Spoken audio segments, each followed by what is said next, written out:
কি রে, কটা বাজে? তুই পড়তে যাবি না? হ্যাঁ, ও মা, আজকে সত্যি মাথাটা ব্যথা করছে। আমি কালকে পড়তে চলে যাবো একদম।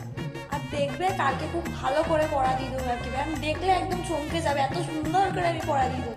রাই, তো প্রত্যেক দিনের এক কথা আমি শুনতে পারবো না। মেয়ের প্রোগ্রামে বুক কাটিয়ে দেবো বলতি। আমি গেলে কিন্তু অনেক খারাপ হয়ে যাবে।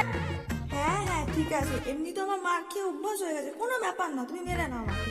আরেকটা দিন মার খেয়ে নেবো, কোনো ব্যাপার না। আমি যদি যাই ফোনটা কিন্তু নিয়ে নেবো, শুধু যাবো গিয়ে ফোনটা নিয়ে সোজা আলমারিতে লুকিয়ে রেখে দেবো।